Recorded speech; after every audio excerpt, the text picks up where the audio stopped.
After being eliminated from the playoffs, I think the Boston Bruins have a tough decision to make this summer in regards to which goalie they're going to keep moving forward. I personally think it's going to be Jeremy Swayman. He was definitely the guy come playoff time. He put up some ridiculous numbers with a .933 save percentage, only being beat out by Joseph Woll, who's kind of funny because obviously the Bruins beat the Leafs. As well, he had a 215 goals against. The only goalie that actually made it out of the first round with better numbers than him was Jake Ottinger. So I think Swayman kind of showed in the playoffs he is the guy. Not only that, but in the regular season, he was actually the one that was voted to the All-Star game. Had a few more games played than Ullmark, slightly better numbers. And as you can see here in game, Linus Ullmark's 30 years old, 89 overall. Compare that to Jeremy Swayman, 24 years old, 90 overall. He does have a late birthday, so really he's 5 years younger. But again, Swayman I'd say is slightly better right now, and plus he's so much younger. I think he's definitely going to be their guy. And the reason they have to make a decision is Swayman's about to get a new contract this summer. It's definitely going to be more than $3.5 million. It's definitely going to be more than the $5 million Ullmark's making. It's probably going to be $7 million plus. So at that point, you can't really pay two goalies $12 million, especially when you can get some really good assets in return for Linus Ullmark. Just doesn't make sense to have a goalie as good as him as your backup. Plus, he's only making $5 million next season. That's a really good contract for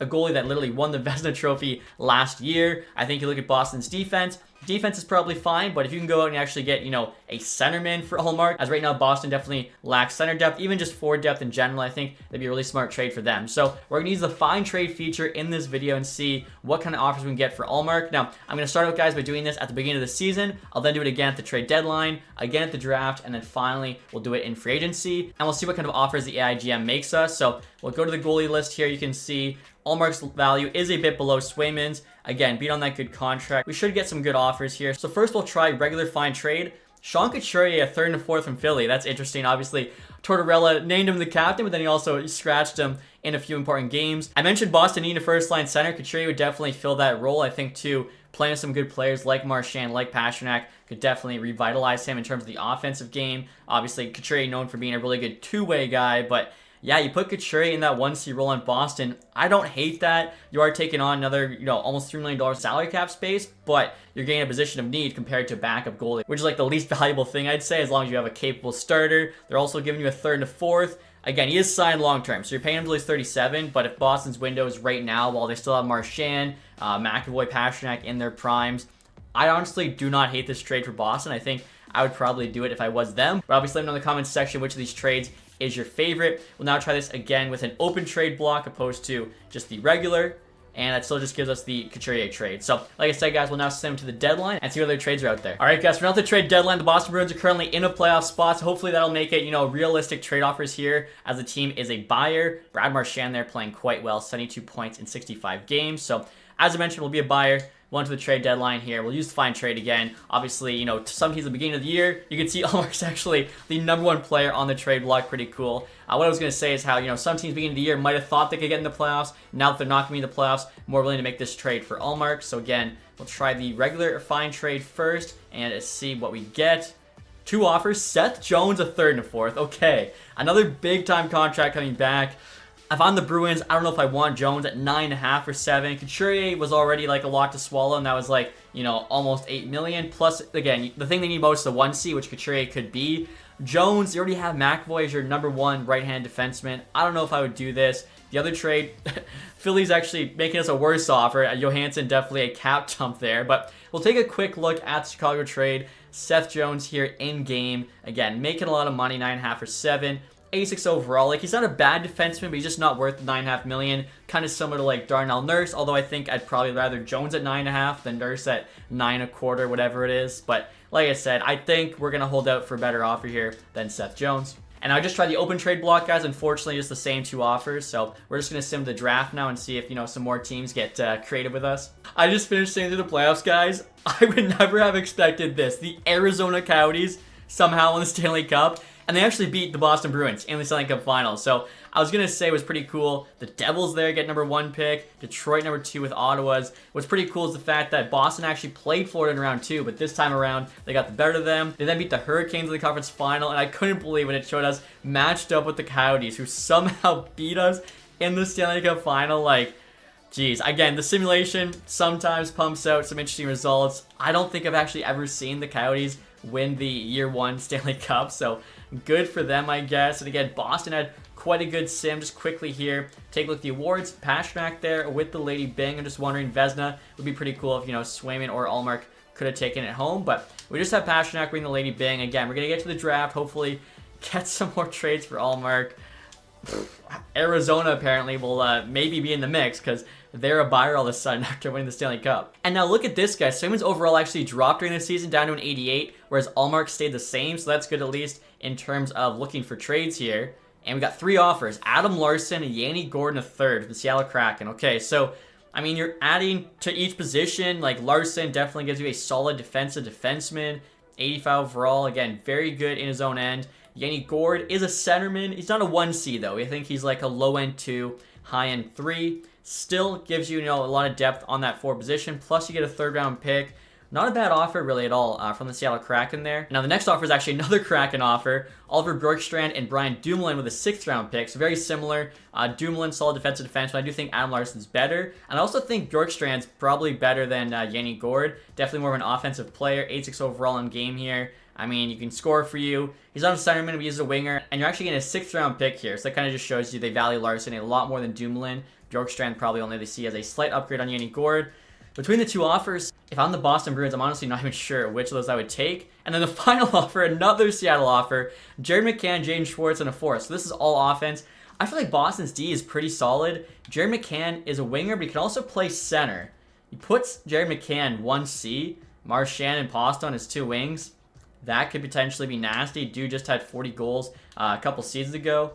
That could be something. Jaden Schwartz even, a solid, 2-way winger. Couple years left at 5.5, so you are eating a lot of cap. Maybe you could flip them, though. Between the 3 trades, I think I'm always like going for the best player, and definitely Jared McCann, I think, was the best player offered to us from Seattle. Now, let's see if we can get any other trades here with the open trade block. We can. Okay, so again, Sean Couturier, Ryan Johansson. I think just the Couturier picks was a better offer at the beginning. Scott Lawton, Ryan Johansson. I think would rather Couturier, even at more money, than Scott Lawton. But Scott Lawton, again, can play wing, can play center. Adam Larsson, Yanni Gord, we already looked at. Alexiak and Gord, I think that's just a worse version.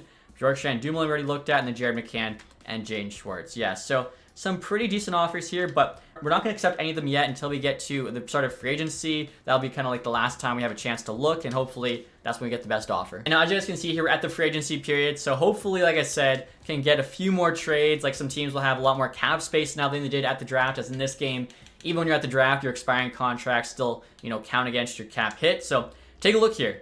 And 6 trades. New Jersey's interested. Obviously, during the season, there was a lot of rumors about the Devils potentially going for Markstrom. It ended up looking like they weren't going to make the playoffs, which I think is why they didn't pull the trigger. But maybe if they made that trade for Markstrom earlier, they would have. Anyways, not a great offer from them. Andre Palat's kind of a cap dump. Eric Howland a 3rd. I'm not even going to look at that one much more. That's a pretty bad offer. Philly, again, trying to go Couturier, Johansson a 3rd. Scott Lawton, Johansson 3rd.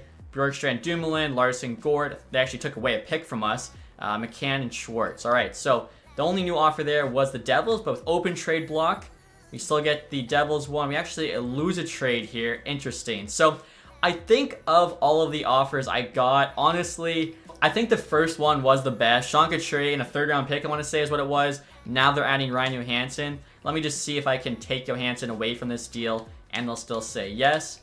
And they do. Okay, so there you go. We don't want Johansson's contract. Sean Couturier is now the Bruins 1C. So this trade definitely helps Boston. Philadelphia, though, I feel is still in their rebuilding stages. I'm not really sure what they would gain from getting, like, an elite goalie like Ullmark. I feel like if I was them, I'd just keep Fedotov and Urson for now and see what happens. And after making that trade with Philadelphia for Sean Couturier, guys, I decided to sim through the offseason, letting the AIGM actually control the free agent signings to see what they came up with for the Boston Bruins for next year, that being the 2024-2025 season. Some interesting choices I will show you guys next here. So the first line is as we predicted. Marchand, Couturier, Pastrnak, they get a +5. Second line, Trent Fredericks up to an 85. He's playing with Charlie Coyle there, Pavel Zacha. Not a bad second line. Your third line, they actually signed Mike Hoffman, who grew to an 85. I was looking at it. He had a pretty solid year with the Sharks, 57 points. That's why he grew. They paid him 3.4 in free agency. I was actually looking, too. They made an offer on Matthew Shane, but they missed out. Matthew Poitras there's a third line C. They got Morgan Geekie on the wing. Fourth line, you got Fabian Lysell making the team, playing with John Beecher, as well as Jacob Lacko. Defensively here, you got Lindholm, McAvoy, top pair.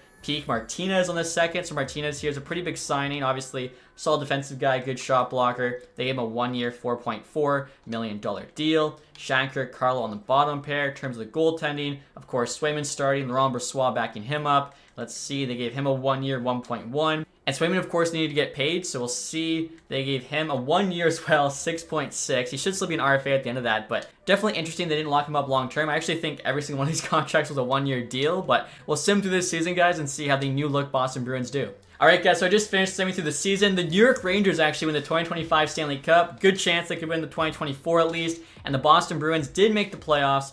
Seattle there, winning the James Hagan sweepstakes. That's pretty cool to see. And Boston actually lost the first round of the playoffs to the Devils, so they got back in. The defending Stanley Cup champion Arizona Coyotes I saw actually did pretty well. Pasta there, 11.6 games, so he was trying, unfortunately. Boston, even Sean Couturier adding to 1C, did not make a difference. You guys can see the Coyotes made the Stanley Cup final. They actually lost in 7. Like, I don't understand. We got to take a quick look at their team because it makes no sense to me. In terms of the awards, I don't think we're winning anything this year. Cam McCarr is a god. Art Ross, Hart, James Norris, Lady Bang gets the first 4 awards. Bedard, oh, I hate when the computers do this. They left him out of the NHL the first season. So stupid. But taking a look here, Stuart Skinner apparently had a big bounce back here. And does not look like, yeah, Boston. Oh, I spoke too soon. Pasternak wins the Maurice Richard with Couturier as a centerman. So maybe, you know, it is still a good thing. They just got unlucky there in round 1. You guys can see Pasta at 101 points. And Sean Couturier completely revitalized his career. 89 points. Brad Marchand, 88. So yeah, that line worked great together. I should mention too, this was a sim engine scoring set to medium. Again, Pasta, 62 goals.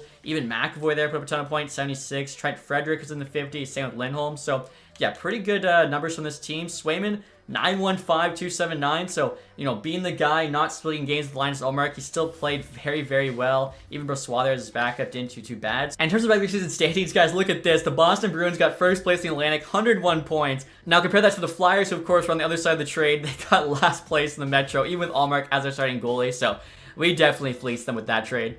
All the things I'm looking at here kind of tell me the Boston Bruins actually played better. Unfortunately, just got unlucky there in round 1, getting bounced by the Devils. Now, like I mentioned here, guys, wasn't planning on doing this, but we got to check out the Arizona Coyotes. They're somehow the best team in the sim. I mean, they look to be the same. They've got some growth from some younger players, but not a stacked team at all. For some reason, the sim just loves them. In terms of the goaltenders, yeah, they got 84 Ingram, 82 Vamelka. So yeah, I don't know. That's just the EA sim for you. They got 26.5 million cap space. Alrighty, so hopefully you guys enjoyed that one. Again, what do you think the Boston Bruins should do? Should they trade Linus Ullmark? And if you think they should trade, and which of the proposed trades in the video did you like the best? As always too, guys, if you enjoyed this video and want to support the channel, leave a thumbs up, hit that subscribe button. Thank you so much for watching. Have a nice day. Goodbye.